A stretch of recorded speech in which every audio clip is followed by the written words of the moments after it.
Yo, what's good, everybody? Welcome back to another episode of the Gifted Hoops podcast. I believe this is episode 20, but we're joined here by my guy, Rome. He is a passionate Lakers fan, also a member of one of the biggest Twitter spaces out there right now with coaches. Dan, Rome, say hello to the people, man. Yo, hey, first of all, bro, it's a pleasure. It's an honor. Thank you for having me. Hey, man, me and Gifted go way back. So, this is just shooting it up with one of my boys. So, hey, I'm happy to be here. Seriously, happy to be here. Appreciate it. We're officially here today to discuss your team, the Los Angeles Lakers, a team that pisses off a lot of people, a team that makes a lot of people happy. I got to get your perspective from the very beginning in the off-season days before 2023 even started. What were your expectations coming into the season?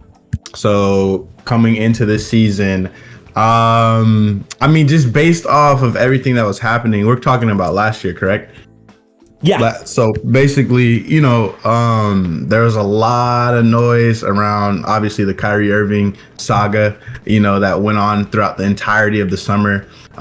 We just came off missing the playoffs, didn't even make the play-in. So I think that was something that was very jarring. A lot of Laker fans call that the most disappointing season in Laker history. And if you think about that, that's a lot, to come from before LeBron James was even on this team. We were a lottery team every year. We were always in rebuild, post Kobe. So it was one of those things where for that to be the most disappointing season ever as a Laker fan, I think that was something that kind of rubbed everybody the wrong way. And I think that going into the season, we were kind of all just on pins and needles about what was going to happen between Russell Westbrook. Are we going to trade him? Are we going to go get Kyrie Irving? And so our summer was kind of in limbo, and it was very, very stressful time, a very, very chaotic time.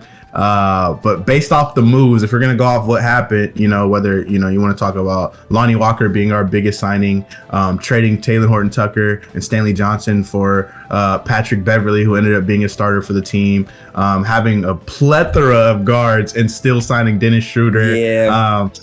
Kendrick Nunn's, his redemption season that was supposed to happen that didn't happen. There were so many, little storylines here and there. But I think one of the things that a lot of Laker fans kind of felt was this isn't a championship team, right? And Laker fandom is championship or bust every year, especially when you double the fact that LeBron James is now on this team as well, and it's just one of the biggest sports teams, heavy expectations in the world, in LeBron James, and you put that together and it's we got to win a championship every single year, right? So I think the Kyrie stuff kind of settled down, and obviously it didn't happen. And then there was a quick moment where people were dangling Miles Turner and Buddy Hield together. So it was one of those things where it was okay, well, is this gonna happen? So we were on pins and needles for most of last year, but the prediction was maybe we can make the playoffs. It was definitely wasn't a championship. It was maybe we'll make the play-in. It was rocky, man. It was rocky. So for sure, I think that's where it kind of comes to. Yeah, I gotta add on here. So I'm not gonna have any revisionist history at all, because I literally remember the conversations and how things were initially when Westbrook signed to LA. I put on my basketball brain. I'm okay, bet. Russ sets off-ball screens. LeBron and Russ can be in the post a bit more. Anthony Davis can be the ultimate off-ball player. He's going to be the bridge between LeBron and Russ, and they're going to make things work. And instead, we saw 3-guard lineups. We saw players in and out of the rotation, and Westbrook really regressed as a jump shooter. I feel like he lost a lot of his confidence both on and off the court, because as you said, to play for the Lakers, it's expectations every year. It's the loudest fan base in the NBA, and the smaller things that you do get highlighted under a fine microscope. So coming into 2023, what I vividly remember was the summer league, like seeing Russ show up, not really be with the team, with Bron and Anthony Davis, and teams saying what's gonna happen, is he gone, is he not, us not knowing that, and then coming in And I haven't been on Twitter for like a super long time, you know, as you know. But those first 10 games feel like the most toxic thing ever. Can you walk me through how those first 10 games felt? Ah, man. I think it was weird because there was a section of the fan base that was like, dude, this will work, right? Like, this will work. Like, I think when you go back the year before, in 2022, it was LeBron James missed a ton of time. Anthony Davis, I think, missed like half the season. I think LeBron, Anthony Davis, and Russell Westbrook played a combined like 20 games, 21, 22 games together. So I think there was a segment of like the fan base that was kind of like, you know what, let's see it through. They haven't had enough time to really mesh and you know, get to know each other's strengths, weaknesses, and play alongside each other and play off each other. And you know, I think that was the hope, right? That was the silver lining, that like going into the season, this was going to be a thing where, okay, well now, you know, they have a full season, they're healthy, this will work, right? And as soon as the season happened, as soon as we started losing games, as soon as we start 0-5, clearly, I think the people that didn't feel that way were vindicated, because it was like, dude, see, you know, like this is why we were waiting for Kyrie Irving. This is why we were considering Buddy Hield and Miles Turner, because it's like this was the worst case scenario, you know, and it started to happen. And it was tough. Like that, I think throughout our first 12 games, we were 2-10, and like you got to remember, like just because of the Anthony Davis trade, we didn't even have a pick. Like we didn't think we were gonna have that pick, because I mean, if you remember during that time, the Pelicans were like the 1 seed. Like they were like one of the better teams. Bro, it was dead ass narratives about them getting y'all pick and drafted Wemby with y'all pick. Yes, I remember them days, bro. Yeah. That was a real worry, and like it got to the point where, you know, the trade like stuff was like, yo, maybe we should just make a trade early just so they don't get our pick. You know what I'm saying? So it was stressful. But yeah, the first 10 to, I'll say 12, because I mean everyone talks about the 2-10. We won a game and then we went on another 5-game losing streak after. So it was like definitely, you know, it was like, oh, maybe we could turn the corner, and then we just kept losing again. So it was rough, man. It was super rough. It was super divided. You could just kind of tell. And also, you know, one of the things that doesn't really get talked about a lot is like Anthony Davis and LeBron James, like they weren't playing, you know what I'm saying? They weren't playing very well. Like it was also, you know, a part of that where like it didn't look the same, you know? So there's a lot of narratives about that, if you remember. Bro, there's like so many things that I have written down. So like the number one play I remember from the 10-game stretch, the game versus Portland, where at the end Russ takes the like 2-for-1 opportunity pull up or whatever, the pain of that moment. Like I personally felt like, okay, from a basketball sense, is it the best fit? No, right? I didn't think it was like a natural fit, but I did think, okay, there are steps that can be taken from basketball sense using these guys as screeners, divers, all this stuff. And I felt like Russ could really unlock Anthony Davis a lot in terms of like his playmaking and getting him involved. And Russ, for all his faults, was able to do that. But the way the team looked, like I kept saying, people want to individually blame Russ, and I get the dumb things he did sometimes, yes, but the roster as a whole around him as well, on top of his flaws, it was looking very, very rough. Like obviously the ball should be in LeBron James' hands a bit more, but as you said, the way LeBron started out the season, he wasn't that great, and the energy, like watching the team, it just felt like very, very tense. Russ seemed really checked out. But like coming in through those first 10, it was so much division. Like to your point, you had LeBron James fans saying, "We not taking this. LeBron's our player. We're supposed to win every year." You had diehard LA fans saying, "Blow the team up. We should have never made the Anthony Davis trade in the first place." Craziness, by the way. And then you had the Russ fans who like had to fight for their life every single day. Every game, bro. Every possession. Bro,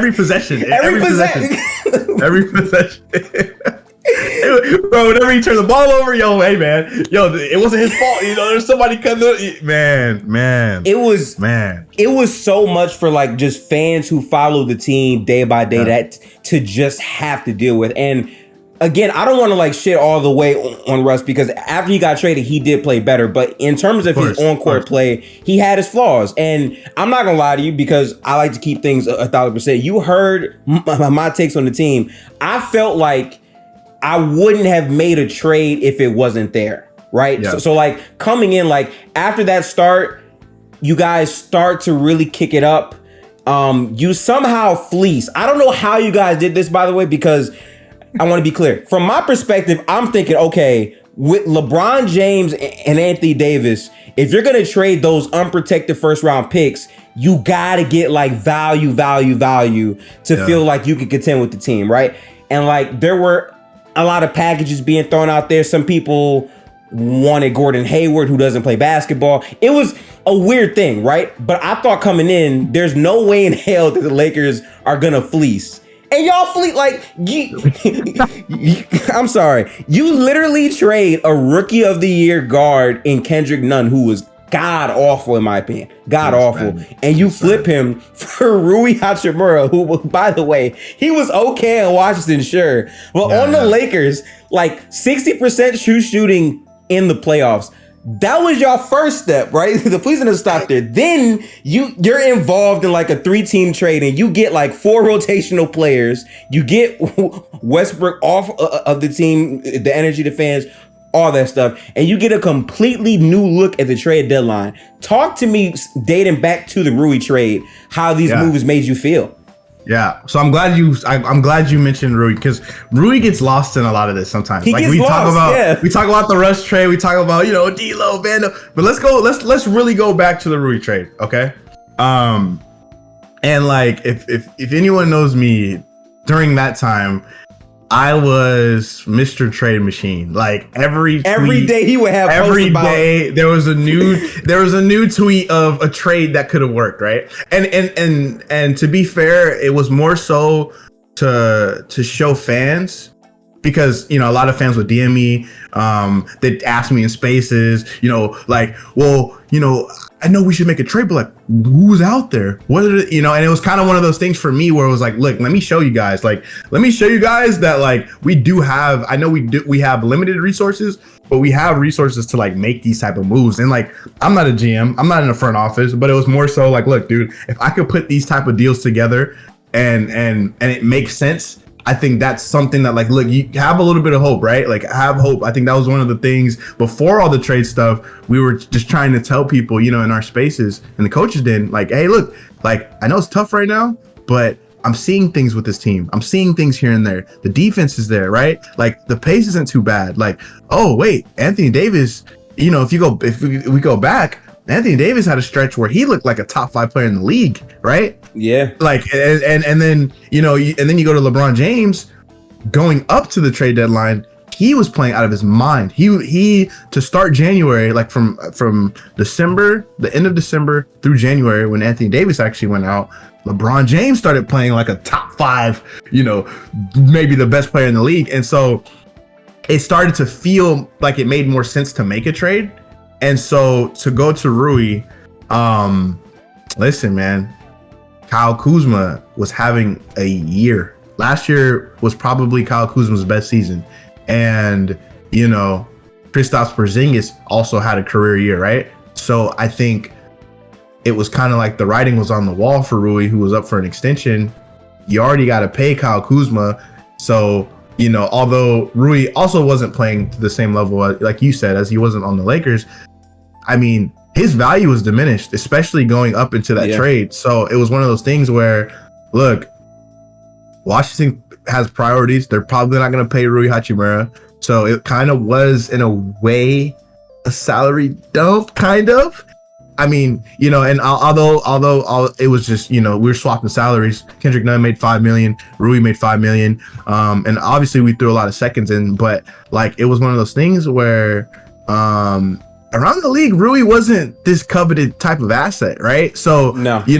In hindsight, yeah, we fleeced, but during the time, that wasn't a clear cut, oh my goodness, wow, what just happened? It was more so, okay, buy low and hope this works out. And it was kind of we kind of bet on yourself a little bit. Rob Pelinka did, and obviously it paid off, but the Rui deal at the time, even like I kind of remember like Lakers fans weren't necessarily like ecstatic about that deal the day it happened. As soon as it happened, I think people kind of had to talk themselves into it, and then once they realized, we got a 6'9" wing that can play the 4, that can space the floor, that has a mid-range game, that like he's kind of tough defensively. He wasn't showing that in Washington, and once he started kind of to get inserted into the lineup, it was like, wait, this guy, it might be something. And I remember how it kind of switched, but when that trade happened, Gifted, that wasn't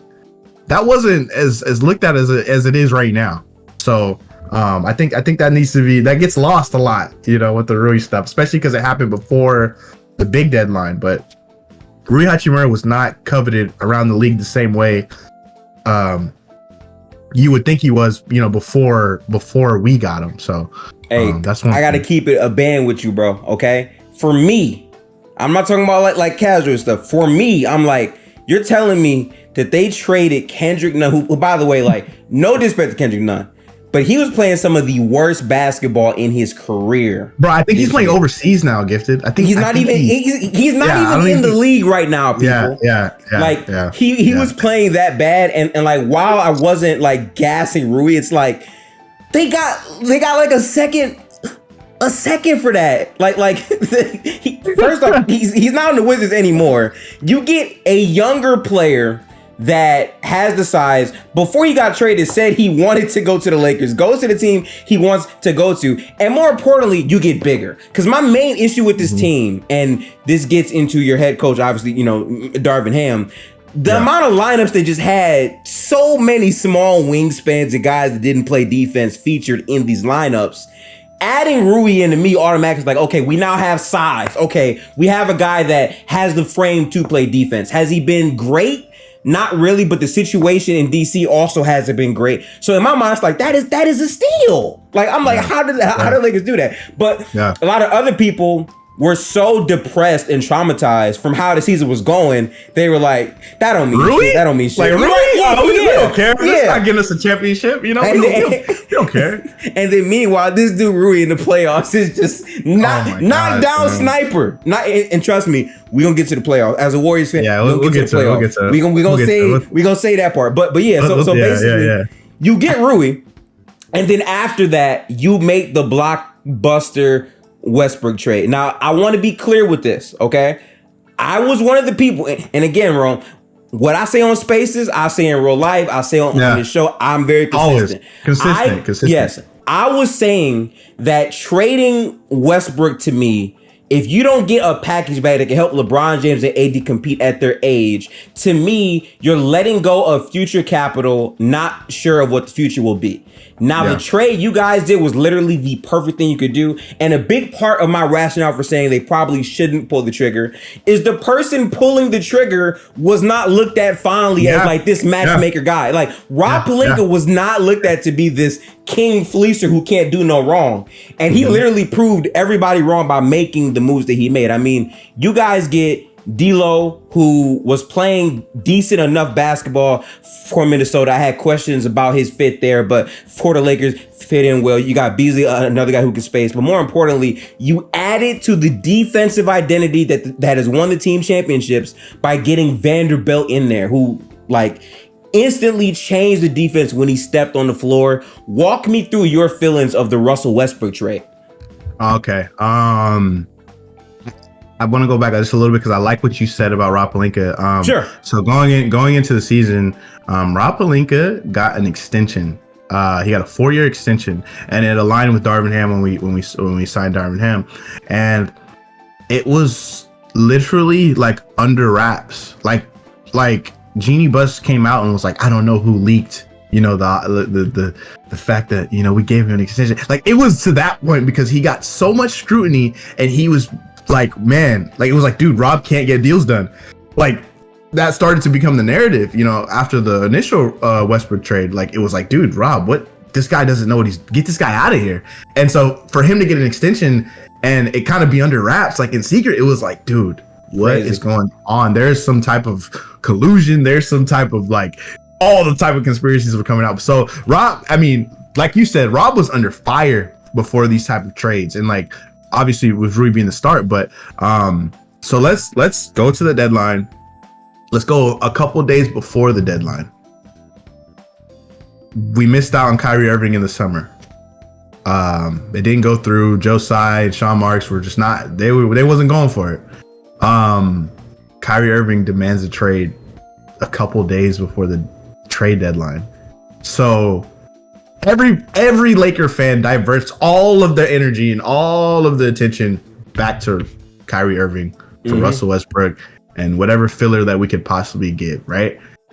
And that was an ongoing thing for a few days, and we were covering it a lot. We covered, I think, every single day. I think we were every day was the trending topic. Yeah. It was an everyday thing, talking about it, all the trade rumors and everything. And I think it was weird because during that time, if you remember, that was also when LeBron James broke the record for all-time points, and so that was a game we lost. Anthony Davis didn't have a good game. Russell Westbrook was kind of erratic. Russell Westbrook actually was like arguing on the bench, like with the coaching staff. Like it was rough. And like that very was emotional, like, that was a very like, it was like, yes, LeBron got, did something that like we've never seen, but wow, we still suck. It was like kind of like so when you had that, you had the turmoil within the team, you had the Kyrie Irving saga, that ended up ending in the Dallas Mavericks swooping in and taking our guy away again, right? Like that was like, dang, we almost got Kyrie. Like maybe we can salvage this season with Kyrie. And then he goes to Dallas. So you got to remember, it was like, okay, where do we pivot? Like, where do we go from here? So, and we're trying to outline every possible scenario. Like maybe we go back to Miles Turner and Buddy Hield. Like what's going to happen? Bro, and y'all kept talking about that Miles Turner Buddy Hield trade since preseason. And then that died. So it's like, shit, well, if that's dead, where do we go? What do we do? Right. What do we do? So, a trade that no one predicted. I didn't predict. No, I don't think anyone predicted. Nobody. D'Angelo Russell, Malik Beasley, who at the time I think was leading the league in like 3 points made or something crazy like that, like something like Utah. That. Yeah. And then Jared Vanderbilt, who I think Jared Vanderbilt's funny. Jared Vanderbilt kind of reminds me of like he's like a very niche player. I know a lot of people started to man, this guy could really play when he was on the Lakers, but Gifted, I know you're a basketball junkie. Like, if you knew who Vanderbilt was before, everyone kind of felt, Vanderbilt's one of those guys. You put Vanderbilt on a contender, he's gonna impact the team, right? Like I remember, people were we should go. I'd trade a first for him. Like I wouldn't, maybe protect one. Like, and then he goes for he's second. One of those players. What's really like so the craziest part about the trade, the craziest part about trade for me was, okay, so we got off Russell Westbrook's contract. We got shooting, right? Malik Beasley, like I said, he was one of the, like, he literally was like leading the league in 3-point makes. We got Vanderbilt, who was like I said, if you knew who he was, you were kind of happy about that deal. Just Beasley and Vanderbilt was like, hey, bro, like, listen, like, I'm not mad at this. You got off of not only Russ, but Damian Jones for the Lakers was a bust. We were happy with that signing. That was a signing that was like, yo, Damian Jones is gonna be a guy. I was Damian Jones, man. Because he played on the Lakers previously, and he was amazing for us. Like, and he was only on the team for about a 10-day contract. But people were mad that we didn't retain him, and it was over Andre Drummond. But that's neither here nor there. So Damian Jones was a bust. Juan Toscano Anderson's fresh off a title with the Warriors. So we're like, yo, this guy 3-and-D maybe. He can kind of play, make a little bit. I could put him on our best wings. A bust for the Lakers. Was not good. Was not good. Objectively, was not good for the Lakers.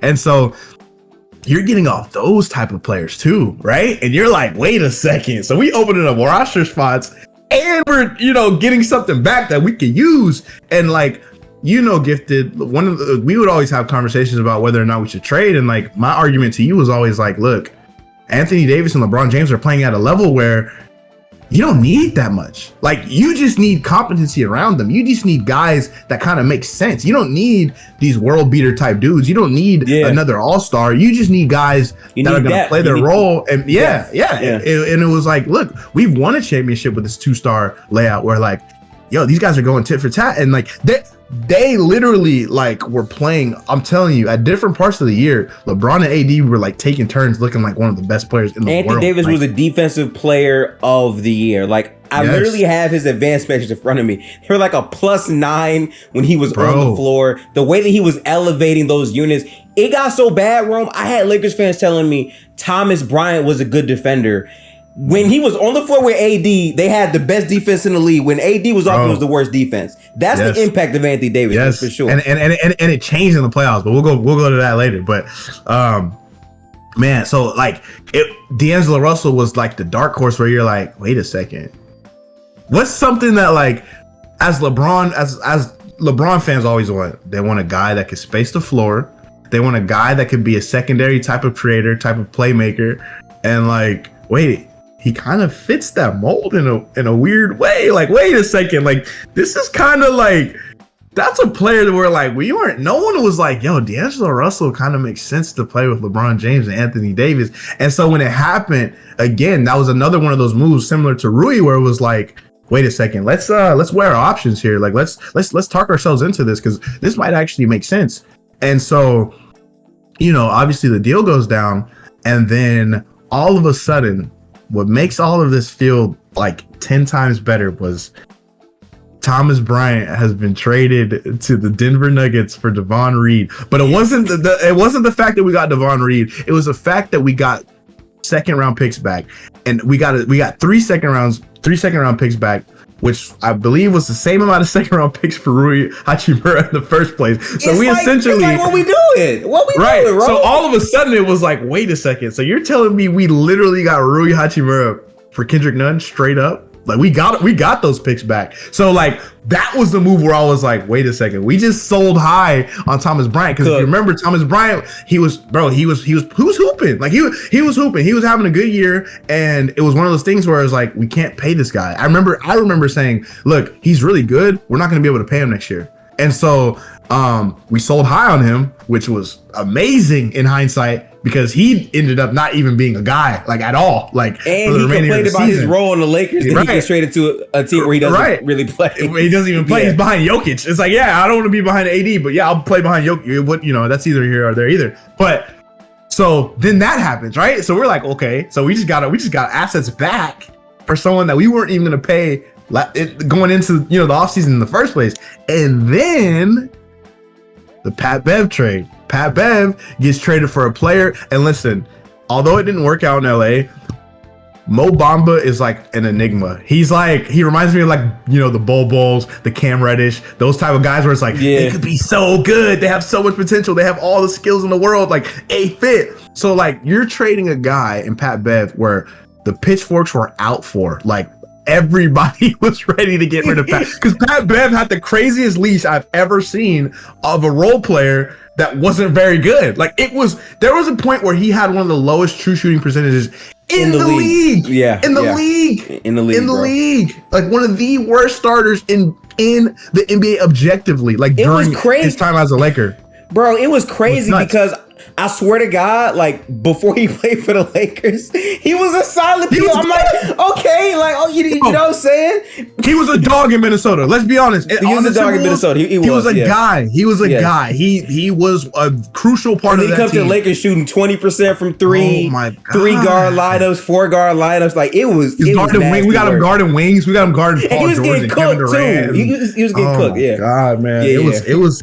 So I mean, so we got rid of. So you got to think about this. Every player, I said this, I was saying this like in our space after the trades. I was like, every single player that we had the pitchforks out for got traded. Like Juan Toscano Anderson, Damian Jones, Kendrick Nunn, Russell Westbrook, like Pat Beverly, like all these dudes were like, dude, wait, they're all gone. Like, and the running joke was like, wait, Darvin Ham can't play these guys now. Like Darvin Ham can't put He these doesn't guys even in have the same rotation. leash to mess it up. Yeah. He doesn't have for a sure. choice. Like Rob Pelinka's saving him from himself. Like that was like the, you know, that was the ongoing thing. And so you got to understand like that the trade deadline was one of those things where we're just like, wait, bro, we might have something here. And but also we were their 13th seed. We were 5+ games under 500. Like we were not good, right? So like it was, and if you remember going into after like going into the All-Star and you know post deadline, we had to play teams like the Bucks. We had to play the Warriors. We had to play the Mavericks, who just got Kyrie Irving, by the way. Like, yeah, we had to play the Pelicans, who at the time were better than we were. Like, it was like, wait, our schedule is kind of tough, you know? Like, it was one of those things where it's like, you know, it might be too little too late. I'm glad that we made the trades, but it might be too little too late. And the best thing about all of the trades, because if you go player to player, so Rui Hachimura, he was a restricted free agent. So that means that we have his bird rights going forward if he does play, you know, well, which obviously he did. And so it was like, wait, before we made all these deals, all the players that we had, we didn't have any of their bird rights. Because they're all on minimum contracts or, you know what I'm saying? So we were asset strapped. Like we didn't really have a way to get better next season if we didn't trade for these dudes now. Because that was one of the things. Yep. Is like, we need tradable pieces. We need assets. We need to be able to re-sign guys, put them on tradable contracts if we need to move them in the future. We didn't even have that type of flexibility. So like Rui Hachimura, restricted free agent. D'Angelo Russell, we had his bird rights. Malik Beasley, he was on a team option the following season. Mo Bamba was on a team option the following season. Vanderbilt, he was also on an option, but obviously we were going to retain him, and he's on one of the best contracts in the NBA right now. I think he makes $4 million this season. Like, and he's a starter for most of the year for us. So like, and that's why you guys had such a productive trade deadline, because what you did was you not only gave yourself an opportunity to be able to win something potentially with the current roster for the year, but you also have a pathway that leads you to flexibility exactly in the future. Like doing both moves at the same time was crazy. And let's be real. All the trades before this stuff happened were 2 unprotected first, 2 unprotected first, 2 unprotected first. We got all of that. All of those. It was one protected first. It's a top 4 protected pick. We still have one of our first, like that we were supposed to trade in the Miles Buddy deal or Kyrie deal. So we still have that first right now. And like we traded seconds, but we got seconds back. So it was like, bro, we did all that for essentially a protected first in a couple seconds. And then it was like, okay, how do we pull this off? Like that's where it kind of was like, we got guys bird rights. We can retain these dudes if they play well. Like, what is going on? You know, we went from no future to like, wait, we have like some of the most flexibility in the league now if these guys work out, if it pans out. And that was always the conditional thing. It was like, we made the moves, but it still had to work. You know what I'm saying? Like it still had to actually be something. So yeah, man, I was, whew. Yeah, Rob. Hey. Shout out to Rob Pelinka, bro. Shout out to Rob Pelinka, I just like, I refuse to have any revisionist history because I'm telling you, I thought Rob Pelinka was a terrorist. I think I can say that. Yeah. Mm-hmm. I think Rob Pelinka was him getting considered 2026. I'm like, this is just insane mismanagement. Terrible, and then he comes out here and has the biggest 180 of like any GM I've seen in a single season with these moves. But I do have a great transition point for a name that we haven't talked about, who throughout the year really upped his stock and value as a player and was probably like your top 3 consistent player for the entire season. We got to speak on AR-15, Austin Reaves, man. This man, especially after the trade deadline, like his decision making on the floor was really, really valid, sure. But the way that he was able to take the ball from the 3-point line, get to the free throw line, make the right corner passes, and play off ball with LeBron James and Anthony Davis, the fit was absolutely perfect, and he upped his level of play in the playoffs as well. Talk to me about your overall thoughts about Austin Reaves' play after they trade deadline to you. So Austin Reaves, man, and like you said, clearly the 3rd best player, in my opinion. I thought he was clearly was the 3rd most impactful player, especially in the playoffs. But so Austin Reaves, man, I mean, even if you go back to last year, his rookie year, he just something about him was like, wait, this guy can kind of play, right? Like he wasn't getting a ton of time, but every time he was on the floor, you would see something. And I think that's where it was kind of like I remember going into the season, I was like, this guy has to play. Like he should be, even when we had the bad roster, I was like, I think this guy should be like our backup point guard. Because at the time, I didn't think Russ was coming off the bench. And like, you know, I knew who Dennis was. Like I knew Kendrick Nunn isn't a point guard, and Patrick Beverly also can kind of play off the ball. So I was like, I think this guy might be good enough to be our backup point guard. And this was like preseason, I was saying this. And I don't know if you remember preseason, but he had that move on Steph Curry where he hit the little hezzy, and then, you know, so Reaves was always one of those guys where you're kind of like, he's solid. Is he gonna pop? It was kind of, you know, and so I think the trade, that was probably, you know, the most underrated part of the trade deadline was it opened up so many minutes for him and such opportunity for him to shine. And I think in reality, what really did it was LeBron James, you know, unfortunately going down, tearing a tendon in his foot. But, you know, when LeBron was there, LeBron James and Austin Reaves had a level of synergy where it was just like, dude, they just know where each other, they know they're each other's spots. They can play off each other. Like they bounce off each other well on the court. Like whether LeBron's playmaking and Austin Reaves is moving, or if it's Austin Reaves playmaking and LeBron, whether it's a transition lob, whether Austin Reaves is spotting up, like it was always like they could just find each other. And like the thing about Austin Reaves that I love so much is that he doesn't make a lot of mistakes. And when he does, you know, sometimes a player might make a mistake, but when he makes a mistake, you kind of just like, you know, I'll give you the benefit of the doubt because I saw what you were trying to do. He's like Austin to try to make mistakes because he was so efficient with like his movement and stuff. Like you want him to expand more and be able to have more freedom. Exactly. With him. Yeah. It's rare to see a player where you're like, he's not getting the ball enough. And he's not a star. He's not an all-star. It's just like, get this dude the ball more. Play this guy more minutes. Maybe we should start this guy. And I think that's something about Austin where it's like, I still feel that way. Even as well as he played, going into, you know, the playoffs and everything, I'm like, he still needs to play more. Like he still can have a bigger role on the team. And so I think for me, with LeBron going down, and honestly, Malik Beasley kind of he kind of fell off, you know, shooting the ball efficiency wise. D'Angelo Russell missed a few games. I don't know if people know this, but I mean, he missed like 8 games, I want to say, after the trade deadline, which was honestly Houston on Twitter, y'all was mad as hell.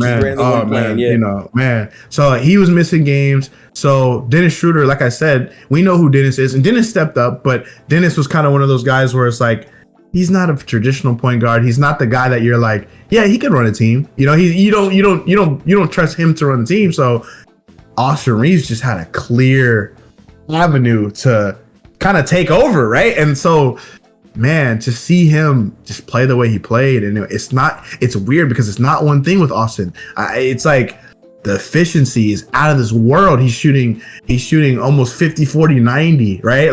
Like he's getting to the free throw line. I think he was getting to the line, I think 6 times a game during the regular season after the trade deadline, which was like one of the best in the league. Like he was getting to the free throw line more than like all-stars, right? And so, you know, and a lot of people were mad about that, but like if you watched his game, it was like, dude, like it makes sense. Like he's seeking out contact. He's seeking out, you know, he's manipulating, you know, the game. Like he's doing what he needs to do. And so it was one of those things where it's like, he's shooting well.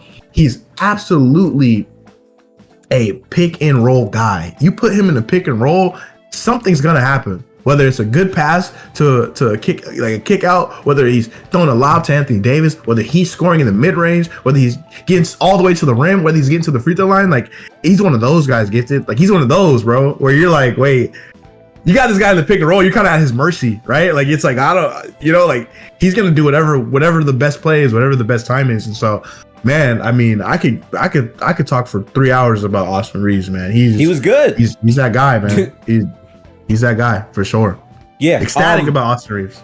I wanted to bring him up because I feel like the point that you made about wanting to see him do more, I felt that way too. And like especially in the playoffs. And again, we're gonna get there, but as a teaser for that, there were so many times, especially in the conference finals, where I'm looking in the fourth quarter and in the second half of his game, like, why are they not getting Austin the ball more? Because it felt like anytime he touched the ball, good things happened consistently. Yep. He was just such a high level player, and I'm rooting for him into the next season as well, considering that now he has an even bigger leash, and now that he's actually paid and signed under contract with your team. But what I got to give your team a lot of credit for, man, is people don't understand, like, even after you made the trade, like you said, did we get better too late? Is it too late to really make up this gap? On top of the fact that AD hurt his foot, so you had to sustain wins and losses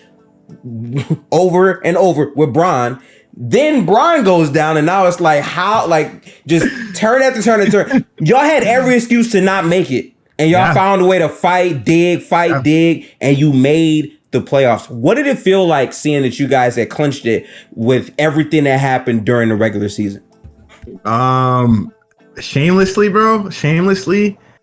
I was just happy to be there, right? Like, and as a Laker fan, that's like, I don't think there's no shame in that.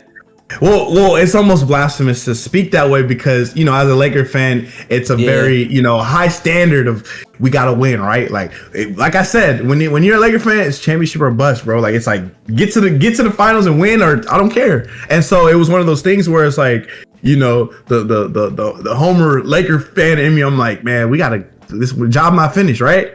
But at the same time, for me, I was like, this team has been through so much. Like, I'm thinking of me as a fan, how much I feel. I'm like, imagine how these guys feel. The guys that have been here the whole season and the season before, but we didn't even make the play-in last year. Like, people, bro, we didn't even make the play-in last year. So to get to, and you know, Darvin Ham kind of instilled it in the guys where 0.2, right? It was a 0.2% chance of us to make the playoffs based on how we started the year. You know, going 2-10, it was like, yeah, we're not going to make the playoffs. Like, matter of fact, we're probably going to be in the lottery. So it was one of those things where, man, when we, after the play-in game, like when we clinched, bro, like it was just, we're here. You know, it's like we're here. Like, and it's like, we had to play the 2 seed going into it. So it was like, we probably aren't favored to win this, right?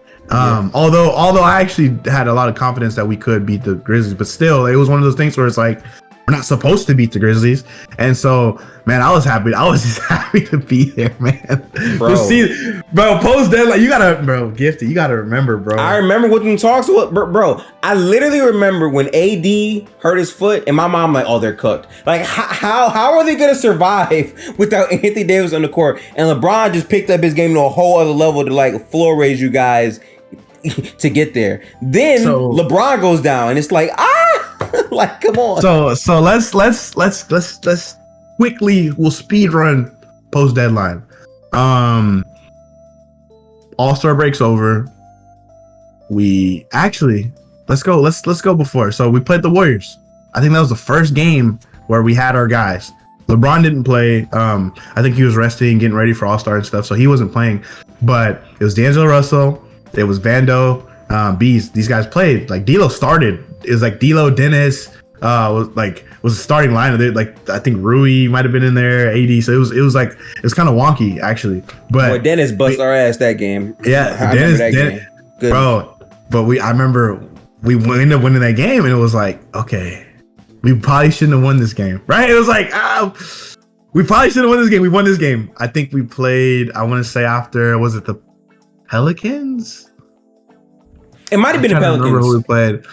It might have been the Pelicans. Actually, you know what? I don't think it was the Pelicans. I think we played the Pelicans after the All-Star break, because LeBron played that game. So we played, let's after All-Star. So now we're playing the Pelicans, right? LeBron James, D'Angelo Russell, Anthony Davis debut, like, smacked him, bro. Beat him bad. Like, it was like, like, we're not the same team that we were 2 weeks ago. Like, we're a different team. And so that was one of those things where it was like, okay, we're building. I think we played you guys again. We played the Warriors again. Beat them bad. I think Malik Beasley had 20 plus that game. Like, was just on a burner. And D'Lo goes down, I think, that game. I think that's when he stepped on Dante's foot, and he was out for a few games. So now we're at the point where it's like, okay, we're winning games, bro. Like I think we're 3-0 like after the deadline, or 2-0, and then so we play the Dallas Mavericks, and this to me was a turning point. This was a turning point. We played the Dallas Mavericks. We were getting smoked, bro. We could not buy a shot. We were missing everything. D'Lo was out because of he stepped on Dante's foot. D'Lo was out, so I think Dennis was starting. And we were down like 20 plus, 26, 27, like, right? Like it was nasty. Like it was in the we fight. Were getting beat. Yeah, we were bad. Yeah. Beat. And Jared Vanderbilt, that was the Jared Vanderbilt game. Like he guarded Luka, shut his water off. Like he's going crazy. LeBron James is willing the team. Anthony Davis wakes up. He's dominant. Like no one's stopping him on the, like it got crazy. Like, and LeBron gets hurt, but it was weird because LeBron got hurt. The famous, I heard a pop. Yeah. And I think at that point we were just kind of like, okay, what's going to happen, LeBron? Tie your shoe tighter and let's get back out there. Because that's LeBron James, right? Like, whenever LeBron gets hurt, okay, man, just tie your shoe. You'll be all right. And so it was one of those things where he stayed on the floor and he played and he was still good. And so we were like, okay, maybe it's not that bad, whatever. So obviously we ended up winning that game, and that was a huge point in the season. Like, it was like, dang, we needed that win. Because like we were in the playing race with the Mavericks. So it was like, yo, let's win this game. That was that game, bro. That was a very big win because what people don't remember is with like the playoff race at that point, tiebreakers were everything. So like, losing to Dallas is the difference between being like the 6th seed or the 12th. It's all for one game. Yeah, beating the Warriors, beating the Pelicans. The Pelicans were huge because they had our pick. They had our pick. They were kind of skidding. So we were like, yo, we got to beat the Pelicans, beat them, beat the Warriors, beat the Mavericks. So we were like, okay, wait a second, And then all of a sudden the LeBron James news comes out and he's gone. And so it was like, yeah, we're probably done. Like, I think at that point I was like, we're probably done. Because now every game is essentially a playoff game and our schedule isn't like the easiest schedule in the world. But man, that's when Austin Reaves showed up and just, we kind of went on a tear. And but there was moments, man. I don't know if you remember, but Maxi Kleber hits a game winner over Anthony Davis. I will never forget watching that game. Yeah, that was great. That I think, and you have to remember before that, we sat Anthony Davis, load management, like sat him against it was versus the Rockets, right? Versus the Rockets. So we lose. So we beat the Pelicans that week. The first, I think it was like Monday, we beat the Pelicans. Wednesday, we lose to the Rockets, which was a very demoralizing loss because we were like, we need every win we could get, and we're sitting AD, and we lost the game because AD didn't play. And so that was like, okay, well, that's terrible. Now it's a must win in Dallas. Like, we have to beat Dallas. And then obviously we lose Dallas in the way we lost that game. And I think at that point the fan base was kind of done. It was like, yeah, this season's over. Like, we're not gonna get there. Like, we're not. Game winning streak. Yeah, we're done. We don't know when Bron's coming back. We lost 2 games we weren't supposed to lose. And then even after we started, we kept winning games. It was like, we're probably still done. And so obviously LeBron comes back quick, and then the rest is history in regards to making the play-in and winning, and so that point. So I just wanted to get to that because there was a lot that got into the season where we kind of thought it was done. We thought it was over. We didn't think we were going to get to this point. So I'm glad that we were able to, for sure. I just wanted to like basically walk you through the entire season because what people like have to understand, like, I understand having high expectations. But to me, once the season starts and you're seeing things in front of you, expectations can shift rapidly. Like, okay, sure. I, in my brain, thought if the coach does X, Y, or Z with Russ, this can happen. But then when I'm evaluating it, I'm saying, well, this just isn't going to happen. This is not realistic. And Russ is also playing bad. It changes a lot of dynamics for what the expectations of the team is. And for you guys to just consistently fight, no LeBron, we going to fight. No AD, we going to fight. As many issues as I had with Darvin Ham in those small ball lineups, like he played a lineup that had a negative 18 net rating at one point. But the fact that he was that vocal leader who was like, listen, we're going to fight point two, and y'all did fight, that means something. But now we come into the playoffs, Rome, and this is where we really got to give the Lakers their flowers. So coming in, a lot of people were unsure about if they could beat Memphis. Me personally, I don't know if I ever voiced this, but I felt like pretty confident that you guys could. Their front court to me wasn't the same. I needed to see another year of JJJ in the playoffs in terms of like him not being in foul trouble. And I feel like a lot of people were just disrespecting what Anthony Davis had accomplished during the regular season.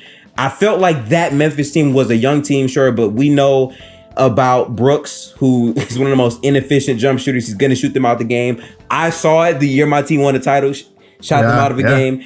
And y'all just came in, and Anthony Davis had some of the most dominant, like, words cannot describe the defense he played in that series. I'm pretty sure, like, his first game, he had, like, 7 or 8 blocks. It was crazy to watch, and you guys won that off of, like, sheer grit, but also Rui Hachimura playing out of his body clean. I remember after the first game, he's not going to do this again, and he did. It was crazy. Yeah, I think he had 29 points. I think he had 29 points. Bro. Shot insane from 3. And Desmond Bane at post game is like, yeah, he won't do it. Let's see it again. Did that shit again. Austin Reaves game one had like 20 piece. And the craziest part about game 1 wasn't the fact that, you know, Rui and Austin went crazy. It was, bro, we're running offense through Austin Reaves. Like D'Lo's on the court. Yeah. LeBron James on the court. Anthony Davis on the court.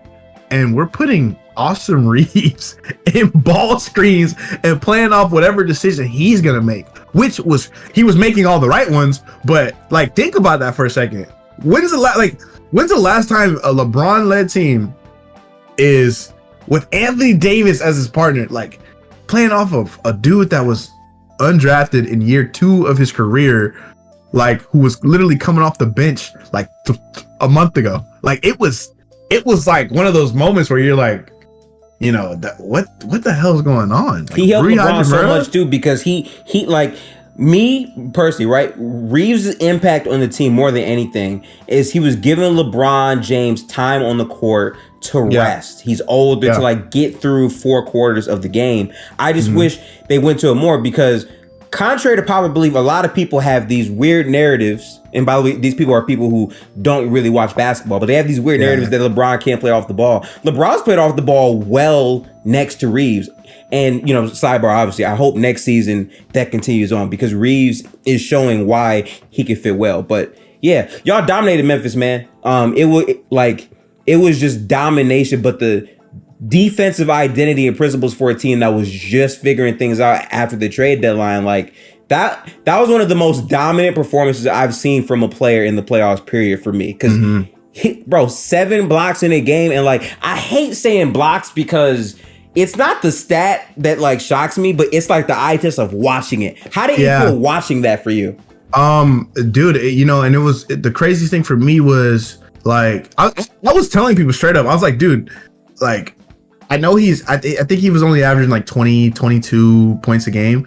But I'm like, dude, if you guys are watching what he's doing, he could have 10 points. Like it was like, dude, they could not score at the rim. Like they could not get to the rim. Like it was just like there was just nothing. Like they had nothing. And I think for Memphis, like that was something they had never seen. Like, you know, you had a guy like Vando, who's a 6'9" wing. He's checking John Morant, right? Like he's the one that's guarding John Morant. And so, you know, you got a guy like Austin Reaves, who's super scrappy. He's chasing Desmond Bane, and then you're switching him off. And then now you got Dennis Schroeder chasing Desmond Bane. So like you got someone that's able to kind of stay attached to him at all times in the series. And then they don't really have an answer for LeBron James, you know, consistently. They don't really have an answer for Anthony Davis consistently. And then the defense, like you said, because, you know, as crazy as Anthony Davis looked defensively, and I'm talking like, dude, I thought I was watching Tim Duncan, Hakeem, KG. It felt like that. Like it was like, dude, this guy is on another planet defensively. Like, but to say all that, like LeBron James was playing defense as well, and I thought LeBron James kind of stepped up. He stepped up in the playoffs, and that was one of those things in that series where like he had a couple, you know, crazy sequences, and like there was a game that we won, I think it was game 4, where he kind of willed us home and went into overtime, but I think he had 20 rebounds. LeBron James had 20 rebounds, yes. He had 20 rebounds in the playoff game, yeah. Right, so it was one of those things where it was just, you know, obviously it was a gritty, tough, grinded out series, but I mean, there was just different moments where guys showed up, but Yeah, man, Anthony Davis, the defense was otherworldly. Like again, I don't know if we're gonna see that like that level, because like even in 2020 when we won, like Anthony Davis didn't look like that defensively. He was amazing on all facets of basketball, and offensively he was dominant, but the defense, I don't know, Gifted. I don't know the last time we watched. That was one of the best defensive playoff runs probably of the decade. Like one of the best for sure. Yeah, that series versus Memphis, he like really dominated. And again, like my thing is like his switchability and how fast he got to the paint was like he really exposed a flaw, because Memphis to me was a good team, but I always felt like their half court offense was very predictable.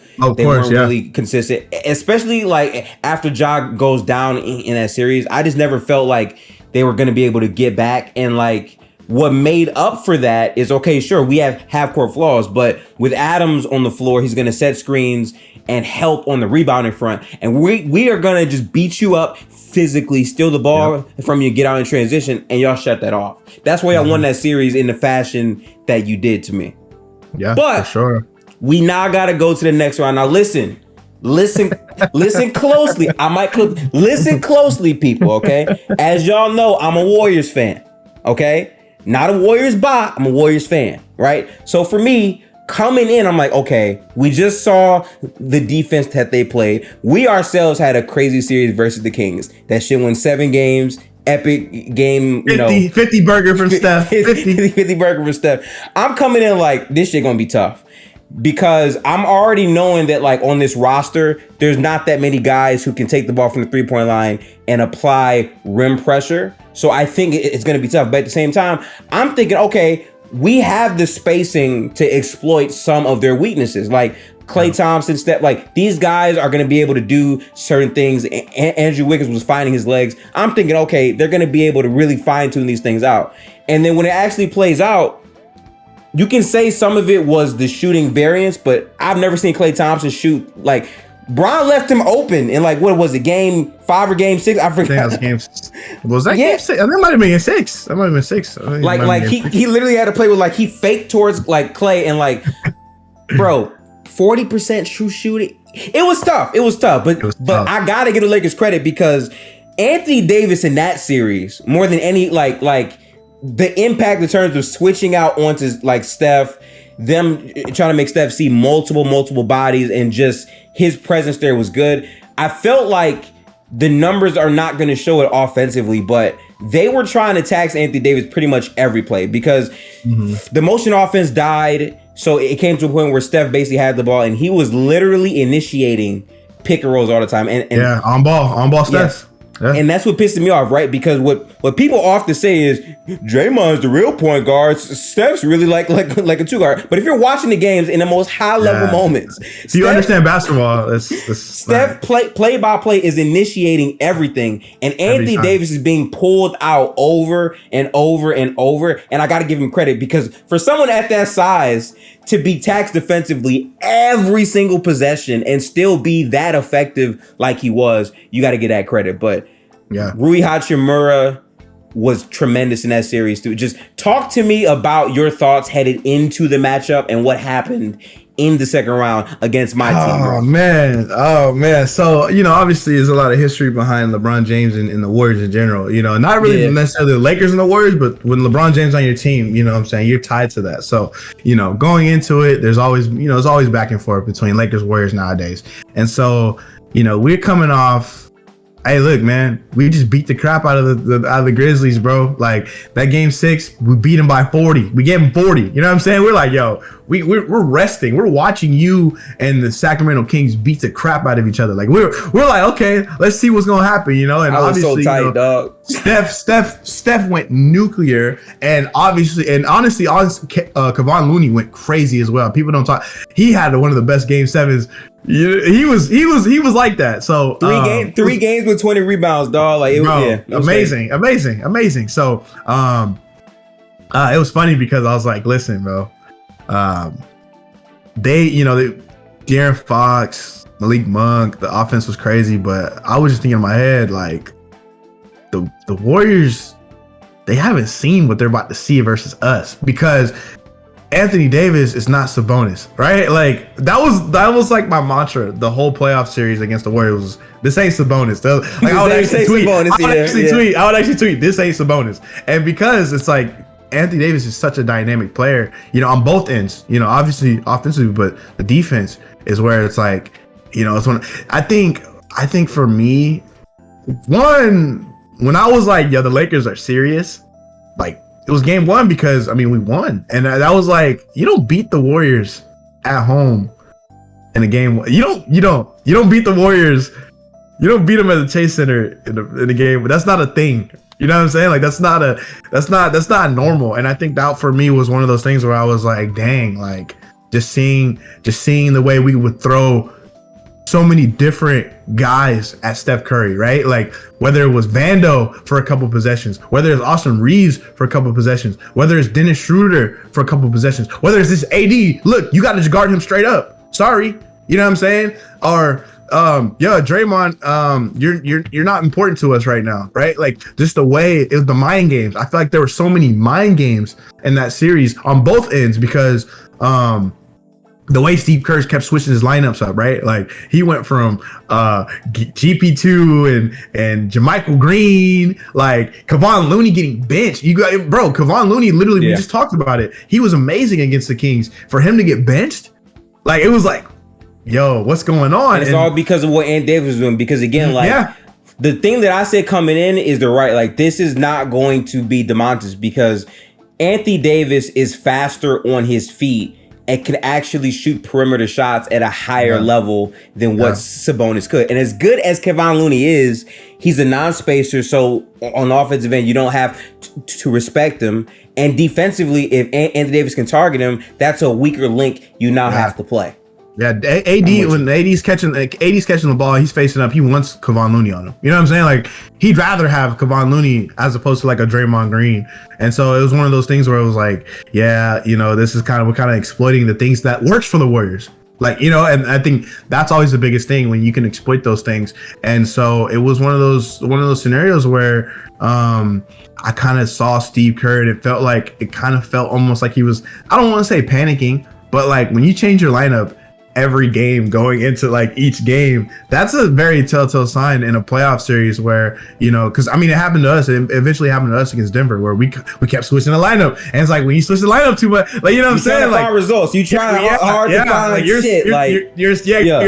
throwing it at the wall until it sticks, right? And so it's one of those things where I kind of watched that. And more importantly, everyone talks about when you play the Warriors, it's like everyone is a nightmare. Whether it's Andrew Wiggins, who might have a crazy game, whether it's honestly Steph Curry, Klay Thompson, Jordan Poole, Dante DiVincenzo scares me.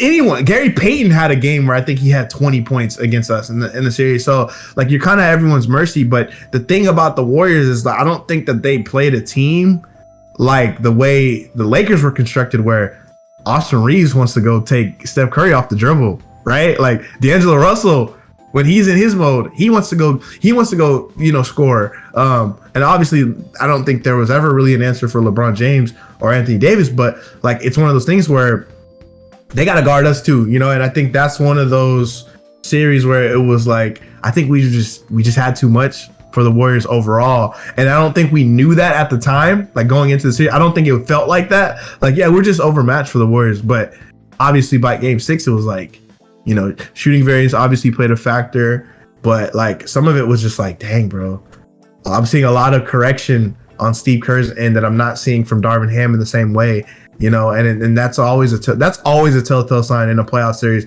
If you really watch basketball and you see that, you see the chess match between the coaches, and that's like one of those things where I was like, I gained a lot of trust for Darvin Ham in that series because I was like, Steve Kerr is going to smoke this guy. Like, I'm like, Steve Kerr is going to outcoach. Like, LeBron and AD are going to have to will us to beat the Warriors. And I don't think that was the case as much as I thought it was going to be, just because of, Darvin Ham, being a lot more calculated than I expected him to be. So, the series was a dog fight. I think that was probably the best series in the Western Conference, honestly. Like, I really do. Like, I think, Obviously, the Kings, you guys going 7 with the Kings was amazing. I thought that was an amazing series, but there's so much history behind it. There's so much legacy behind Warriors Lakers in this scenario. And I mean, guys came to play, man. Steph was doing some things where I'm just like, this guy is just, what do you do? You know, like, what do you do? Like, just seeing him will the team the way he willed the team, whether it was, him doing his typical stuff where he's letting kind of Draymond be the guy to at least initiate some stuff, or he's on ball and dude, he played Vando off the floor. Honestly, he played Vando off the floor. Like, Vando's minutes went down every single game. Every time in the playoffs. Mm-hmm. Like that, and like Steph Curry was like, nah. Like, I'm not letting this dude, he's not taking me out of my game, right? And like, although the efficiency was, lower, even for Steph, like his assists went up. Like, we saw his level of playmaking just get to another level that I think we all know he could always get to, but just seeing it, you're like, this dude has 12 assists. Like, what the hell do we do? Like, or the way, I love the way the Warriors kind of manipulated the Lakers in the short roll, where Draymond had a game. I think it was when we went back to Chase Center. And one game, I think 20 points. I think it was game 5. Game 5. He balled out. And Gary Payton in the short roll, he was underrated in the short roll, where he started playing out of his mind. You know what I'm saying?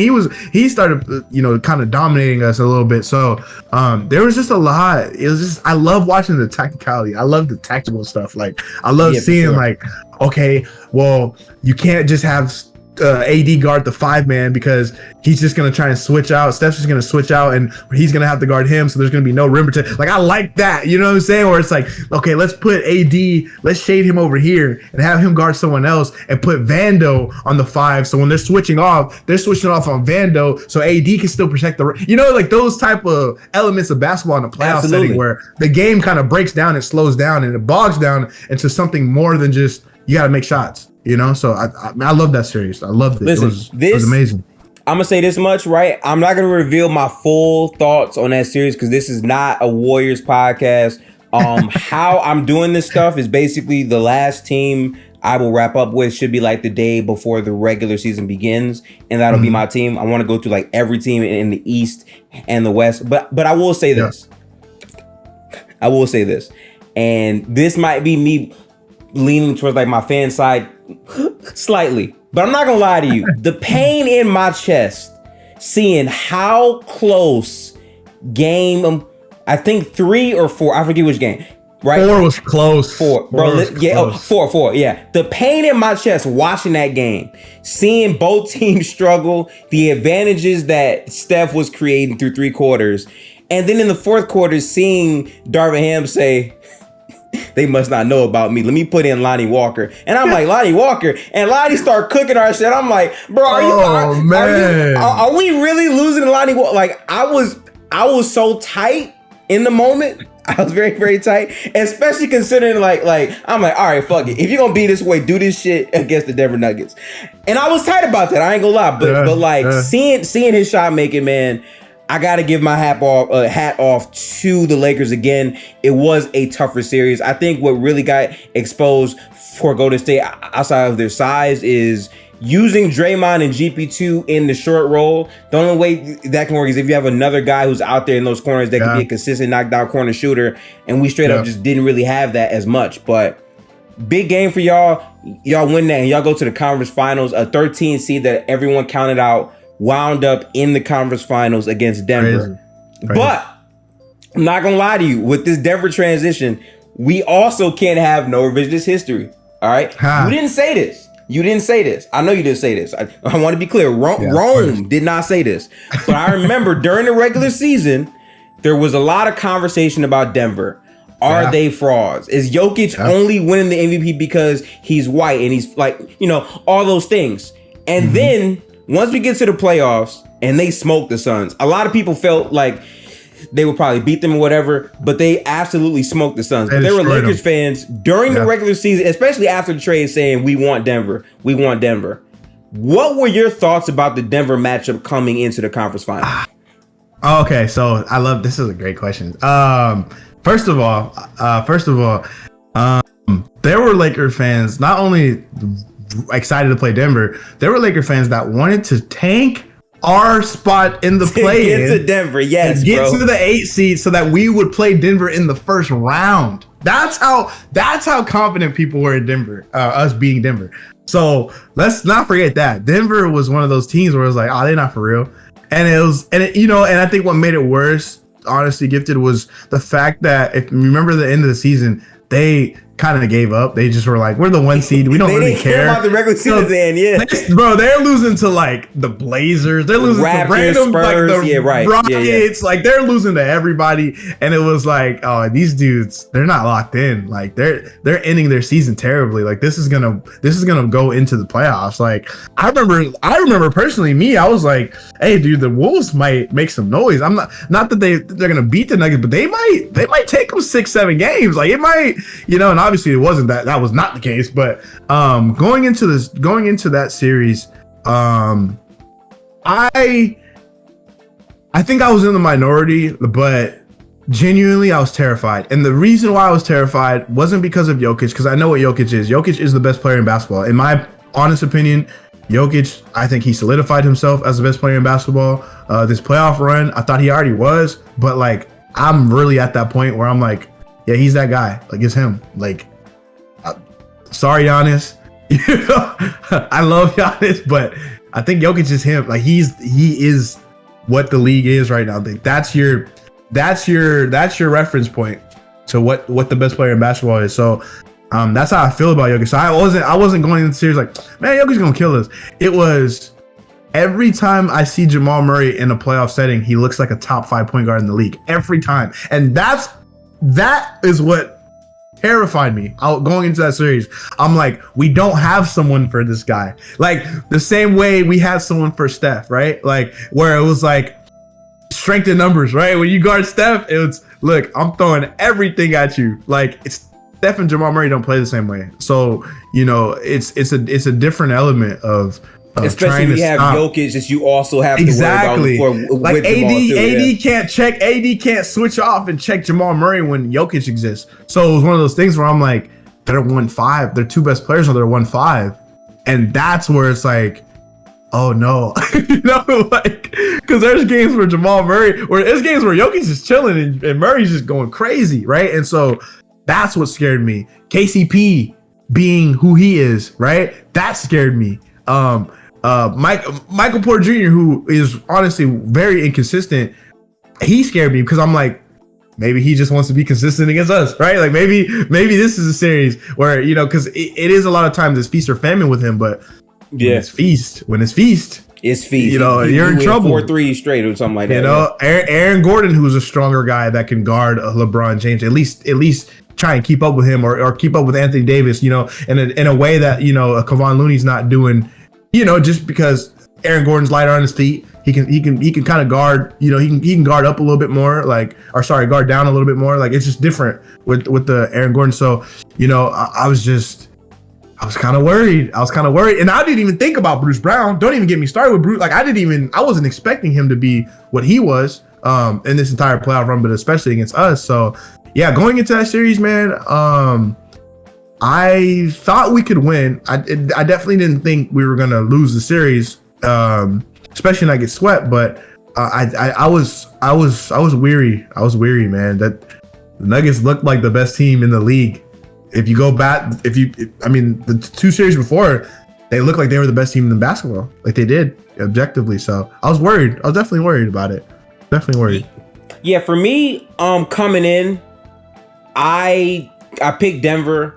I think I had Denver in 6. And my thing with Denver is for the entire season, people really, really underestimated them. And I felt like what people have to remember is Jamal and MPJ were working themselves back to the lineup, to the rotation for the majority of the regular season. And they were still dominating teams regardless. And then Jokic in the playoffs, the level he turned up to against Phoenix, where Devin Booker was literally Michael Jordan for 3 games. And Jokic was on the other end. Oh, by the way, I'm also putting up 50, 12, and 8. Like, I'm doing that. That's me. And like seeing him play at that level, and then seeing Jamal Murray in the conference finals go 50, 40, 90, like on just dummy efficiency, crazy shots. Like the pace of Denver in transition Like every time they would get the board, go out, killing teams in transition over and over and over. And in that series y'all played, what was funny is I feel like both teams struggled with transition defense. Denver got out, y'all got out. The difference maker though was the shot making. I mean, they just made consistent, like, fuck you, like tough shot. Like Jokic was taking shots with 5 seconds down the clock, soundbar shuffle. Larry Bird has shots. Gifted. I'm talking 1 second on the shot clock, contested 1 foot fading three in Anthony Davis' face. Like, you want to talk about shooting variance? Like the Warriors shooting variance. You're like, dang, the Warriors didn't shoot too well against the Lakers. You go to the Nuggets, they shot better against us than they did against any other team in the playoffs. Unbelievable. I'm watching KCP take sidestep threes on Lonnie Walker, literally Bruce carrying Brown. the lineups without Jokic, but like KCP was on the floor hitting threes where they got Jokic and Murray sometimes on the bench. And KCP we couldn't take leads. We couldn't take a lead when Jokic sat. We couldn't. We like lost the lead more when Jokic sat. It was Oh my God, shooting variance. You want to talk about shooting variance? Wow.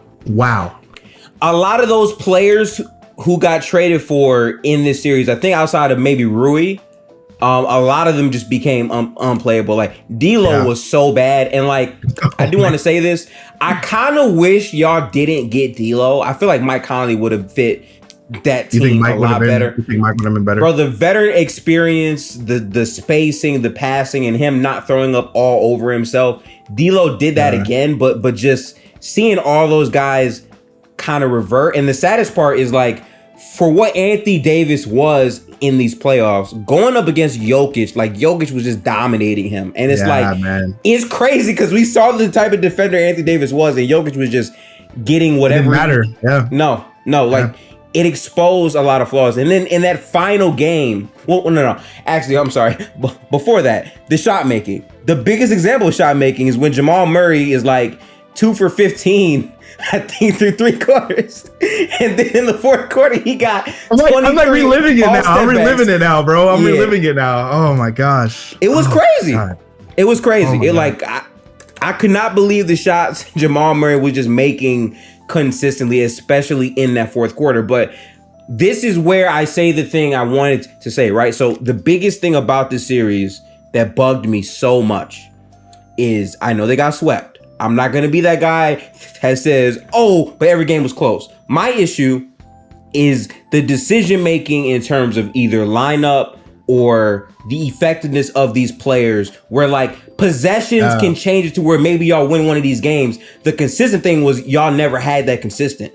And what pissed me off is I was seeing so many plays where Dennis Schroeder in the 4th quarter is taking the ball out of Austin Reaves' hands. Austin is not touching it at all. It's like Bron or Schroeder or Anthony Davis, and the offense just isn't fighting Reaves. But then literally, I think in either game 1 or 2, the ball finds Austin Reaves. He hits like 3 back-to-back threes, and they call timeout. Like it's like the offense kept going away from him, and it was so like mind-boggling because to me it's like Reaves being this good on the perimeter, especially in that series, is a big part of why you guys were able to be in the game regardless of all the flaws you guys made. What were the biggest adjustments you think your team should have made in order to have a more contested series, in your opinion, Ron?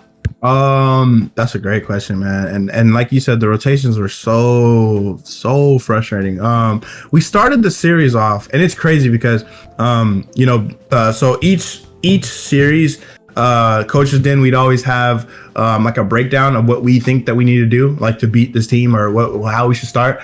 And like one of the like caveats that every single one of, like, all of us felt that was necessary was Rui Hachimura has to start, right? Like that was like, let's start here. Like Rui Hachimura should start in this series. Like he's gonna be a player in this series. He's gonna matter because the Nuggets are a big team. Like they just are. Their smallest player in their starting lineup is literally Jamal Murray, who's like a 6'4", 5-ish big point guard. You know what I'm saying? Like, so it's like Rui has to start, right? Like that was like one of the things that needed to happen. And you watch us start the series off in game 1 with Dennis Schroeder, D'Angelo Russell, Austin Reaves, LeBron, and AD, and it was just like we're not gonna win. Like I literally I was like, we can't win. Like we cannot win this way. And so obviously you saw what happened. Like, you know, we got smoked and we came back in the fourth quarter. But the reason why we came back in the fourth quarter is because Rui Hachimura was the one that was in those closing lineups, along with Austin Reaves, you know, having more say on what happens. And it was just one of those things where it was like, we already started the series off on the wrong foot and the Nuggets were already the better team. So when you start to make those type of mistakes, it's like, it snowballs, right? Like, it's like, you can't be the worst team and then make those mistakes. Like you're putting yourself in, that's how teams get swept. Seriously. Like that's literally how teams get swept. So it was one of those things where it was like, and like D'Angelo Russell was a shell of himself because I thought he was huge in the Grizzlies series. I think he had 30 in Game 6. He was huge in the Warriors series. He had a couple really big games. And he was just straight dud pretty much every game against Denver. He literally could not find the basket. Like the playmaking wasn't there. He was getting targeted defensively, like bad. Like he was getting targeted from everyone. Aaron Gordon was going at him. Michael Porter Jr. was going at him. Bruce Brown was going at him. And I think the worst part about it was that the coach was telling the entire world, "Yeah, we're going on D'Angelo Russell. Like we're taking him out." He would come on the post conference and be like, "Yeah, wait, by the way." Yeah, and it was like, wait a second, where is this coming from? Like, wait. And it was like, okay, well, shoot, we got to bench D'Lo, but then we kind of were a little stubborn in our ways, and like I even was stubborn in our ways where I was like, don't bench D'Lo because Mike Malone's saying that they're gonna try. Who cares? Like he had a bad game, and then it just kept getting worse. And so that was one of those things where, you know, that was another issue where it was like Dennis Schroeder should have never been in a 3-guard lineup to start against the Nuggets. That was mistake number one. Mistake number two was D'Angelo Russell leash was way too long in the series in general. Like that probably was a problem going into the rest of the series. But one of the things that kind of hurt us, initially we did try to put Anthony Davis on Jokic, and you know, as much as we talk about AD being the best defender in the world, you know, and how he looked, that's not really his type of matchup. Where like I don't think AD's not best suited to guard Jokic, who can be at the perimeter. Yeah, you don't want AD guarding a guy essentially a point center. So AD's now point of attack, right? If you look at it that way, he's a point of attack, and it's like that's not AD. Like it's the same way when you switching him on to Steph. Now AD's the point of attack, right? Like so it doesn't make sense to put Anthony Davis in a situation where he's not only getting pulled out to the rim, pulled out, you know, to the perimeter where he can't protect the rim. We don't have anyone else to protect the rim. LeBron James, Rui Hachimura, those guys aren't protecting the rim. So it was like, it always made more sense. And I think we figured that out towards the end of the series where it was too late, where all of a sudden now I'm watching LeBron James check Jokic. I'm watching Rui Hachimura check Jokic. We even saw Tristan Thompson check Jokic, where it was like, he actually played some good minutes too. And, hey, he looked great, but it was crazy. But that was one of those things where it's like you're starting to see, like we started to adjust, but we made those adjustments when the series was over, right? Like we made those adjustments where, look, you can make the adjustments now, but Jamal Murray's already averaging 30 points a game, shooting 50, 40, 90. You can make those adjustments now. Jokic is already averaging a triple double and he's destroying us, right? Like you can make those adjustments now, but KCP is having his best series of the playoffs, one of the best series I've ever seen from KCP in a playoff setting. We can adjust now, but Bruce Brown, he's here. He's here, and you're not gonna stop him. So it was one of those things where, like, it was too little, too late. But I think one thing that kind of gets swept under the rug, and I'm gonna be honest about it because I'm a Laker fan, and I watched this, and in real time I saw it happen. Our fourth quarter decision making wasn't great. It wasn't, and whether or not you want to talk about guys being gassed or you know whatever the case was, I watched LeBron James and Anthony Davis make the wrong decisions in the fourth quarter. And that was one of those things where, you know, whether or not you could have put the ball in Austin Reaves' hands more, whether or not, you know, should have took the ball out of Dennis Schroeder's hands. I watched a lot of mistakes from Anthony. Dude, there was a game, I want to say, I know we were in Denver. It may have been game 2. I think it was game 2. I'm watching LeBron James. At that three-pointer? Who shot 20% from 3 in the playoffs. Not in the series, in the playoffs. I'm watching him shoot threes. I'm watching AD, who literally did not shoot threes all year. AD shooting threes, and he's not making like the hook shots. He likes to take sometimes. Yeah, mixing gimmies around the rim, not being aggressive around the rim. And I get it, man. When you're asked to do what you do defensively and do it offensively, that's a lot. A lot of players, this doesn't get talked about in the NBA, but a lot of players don't get asked to play both ways. And I'm not just talking about the best players in the world. I'm talking about those guys. Like, they don't really get asked all the time to be the best player on both ends. And, that's something that I think, you could say it about, honestly, about everyone. Like, whether you want to talk about Luka, whether you want to talk about Steph, whether you want to talk about Giannis, whether you want to talk about, like, a lot of times I don't think they get held to that. You got to be the best player on both ends, not just offense. You gotta carry the defense too. And so it's one of those things where, you can give that type of leeway to a guy like Anthony Davis, but what I was seeing was like, look, man, offensively, you're not giving me anything. Like, in these 4 quarters, like, I don't need you shooting threes. I need you attacking the rim, because they don't have resistance at the rim, right? LeBron, look, I know you're tired. You've been playmaking, and I thought LeBron did a good job of playmaking in this series, but he was finding that Jamal Murray switch consistently, and then he exactly, not and doing then he anymore. Just went away from it. Yeah, he would just go away from it, and like, he's not attacking the rim. I'm like, look, I get it, but you got Jokic shading the rim. Like, you got to go through him. Like, and if you're not gonna go through him, someone has to. And there was no one. It wasn't. We didn't have a Lonnie Walker game. We didn't have a D'Lo game. We didn't have these other dudes stepping up where it was. We had Austin Reaves. That's really it. We had 4 playable players. It was LeBron James, Anthony Davis, Austin Reaves, and Rui Hachimura, and that was it. And so I think there was just so many mistakes. Whether you want to talk about Mike Malone thoroughly outcoaching Darvin Ham, whether you want to talk about AD just being too inconsistent, honestly, on both ends, and a part of it was the scheme kind of sucked, but at the same time, AD just wasn't good enough. I'd say in against Denver, and then LeBron James, where he was great, and he really did will the team, especially Game 4. But I mean, some of the decision making in the 4th quarter from our 2 best players was just.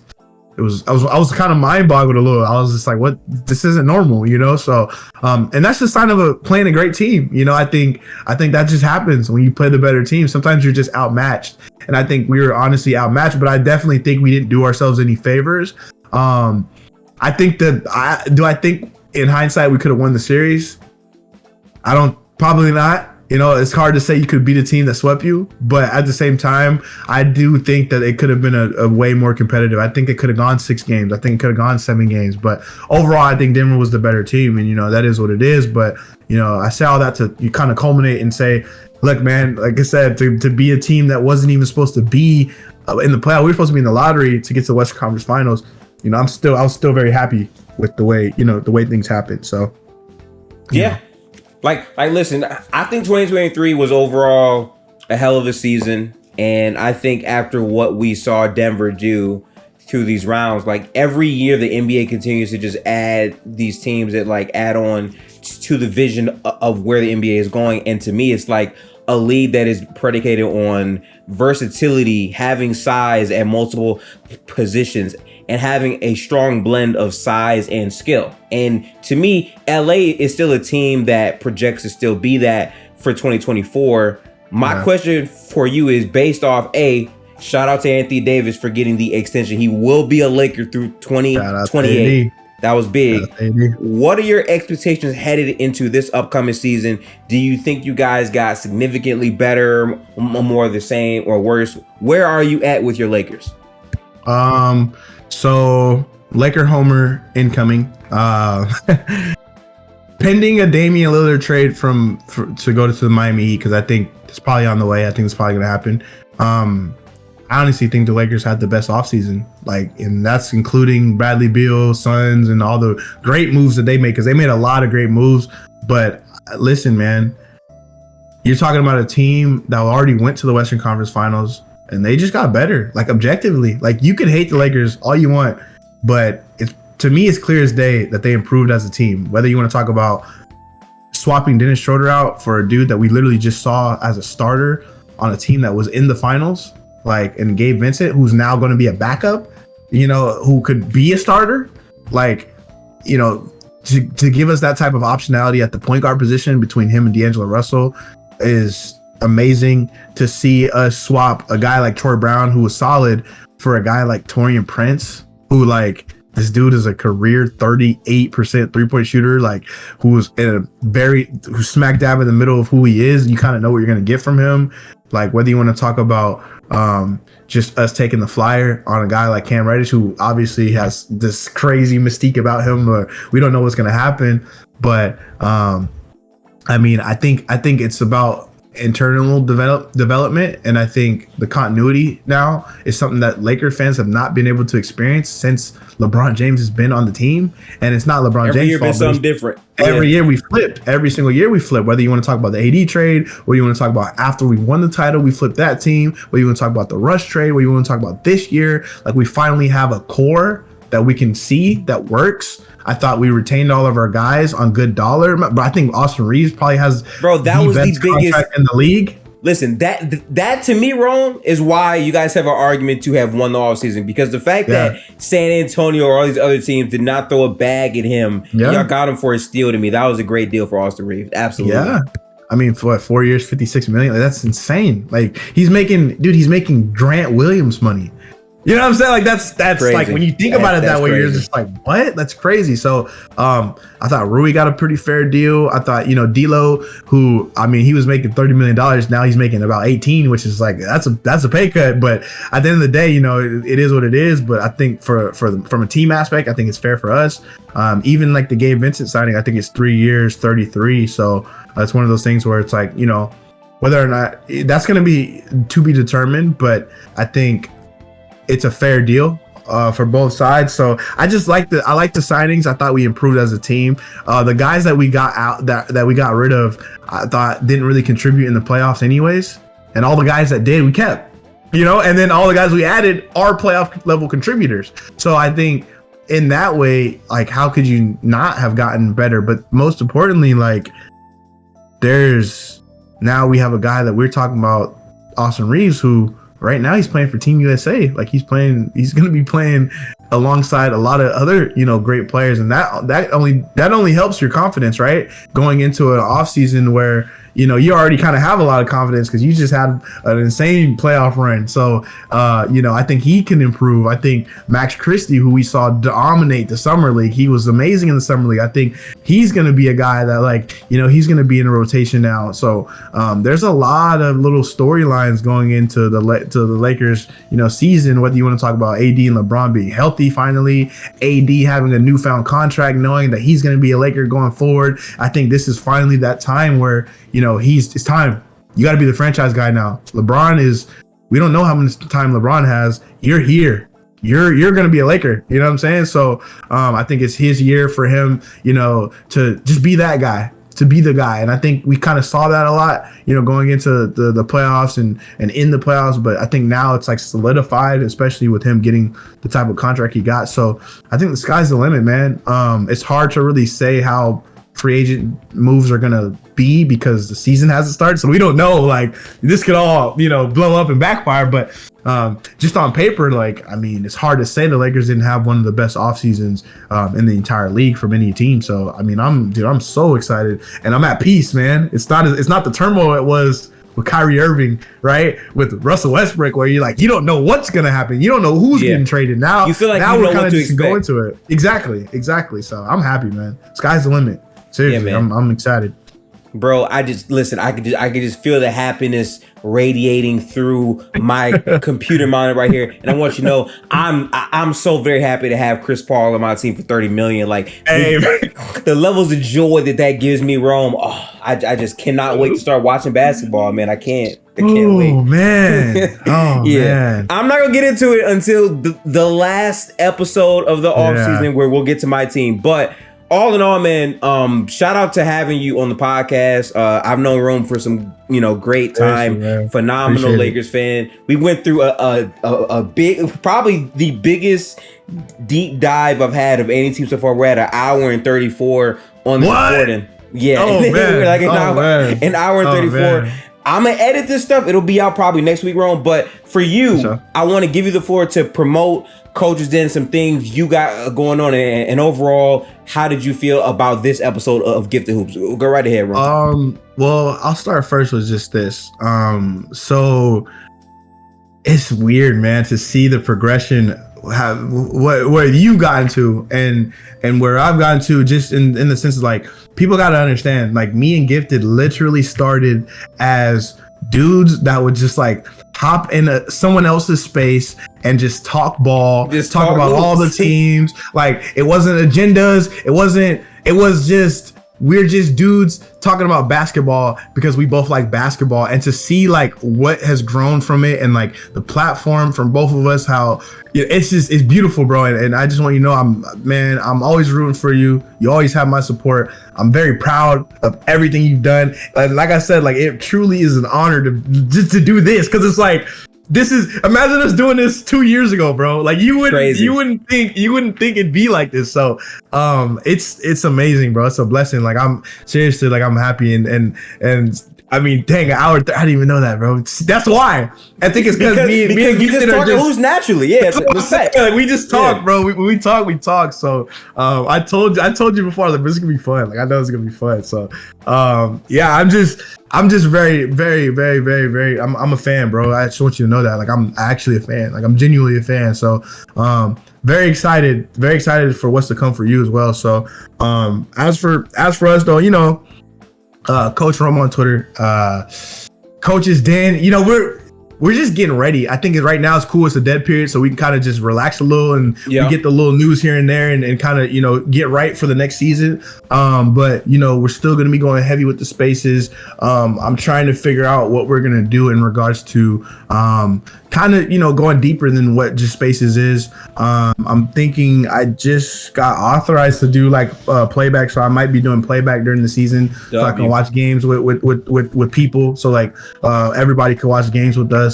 I'm definitely thinking about going that route, so we'll see. Definitely just been talking with shout out to Shub, OVO Lake Show, Coach Xavier, Coach James, biggest Bron fan on Twitter. In the description too. Yeah, man. All my guys. Just shout out my brothers, seriously, and you know, that's something that we built organically, Coach's Den. And so if it wasn't for guys like Gifted, honestly, I don't even know if Coach's Den would be a thing, just because, you know, just seeing everybody have their own thing and have their own platform and do things, you know, how they see fit and do things their way. I think it's inspiring. So yeah, man, Coach's Den is in full effect. We're gonna keep going. We're gonna keep pushing out as much content as we can, and, you know, feeding the streets. That's how we say it. We feed the streets. So yeah, man, you know, just stay tuned, man. Stay tuned. You know, we're always there. You know, we're always on Twitter. We're always doing our thing. So yeah, man. Yeah, it's a beautiful thing. Seriously though, get to, like, take a step back, bro. Think about us in 2020, bro. Like, seriously, bro. It's crazy. Bro, it is crazy, bro. It's crazy to even, like, honestly reflect on. Like, I'm dead ass looking into a camera I purchased over these last 2 years, and it's like, literally, I only made a Twitter because I was initially a part of a group podcast, and I said, okay, how do we promote this? How do we grow this? How do we make this, like, bigger? So I'm like, bet, I'll make a Twitter. And I randomly just joined the space, and I find Rome. It's like, oh shit. Like, never been on Twitter before in my life like that, for real. And I join, and then I find Rome, and then Julian, and then Dre, and then all these, you know, other people, and then we're just talking hoops, like, literally watching the game, tuning in, talking hoops, like some natural stuff. Like, this podcast was like an hour plus, because it's just us talking hoops at, like, the purest root of, you know. It feels primal, bro. It feels like back in our old days. Like, it feels like back in the old days. It really does. No, and really does, I'm not gonna let Rome undersell what he's doing with Coach's Den, because let me tell y'all something, man. These dudes were having spaces up from like 9 p.m. EST to where it's like 4 a.m. in Detroit. And I will be in that shit like, yeah, bro, the rim pressure, I'm just not. And it's like 4 a.m. in the morning, and I got work at like 9, but that's just me, right? So like, big shout out to them.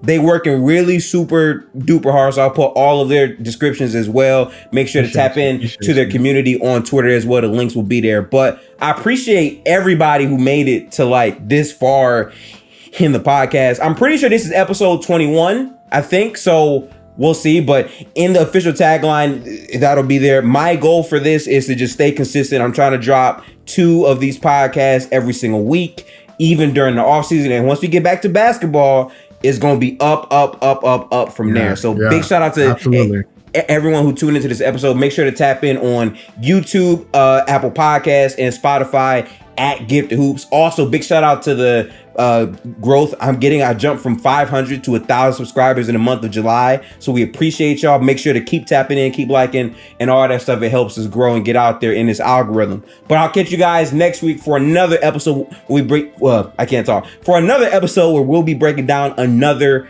NBA team. Peace out, people. Have a good one. And remember, watch basketball. Get out of the narratives. Peace.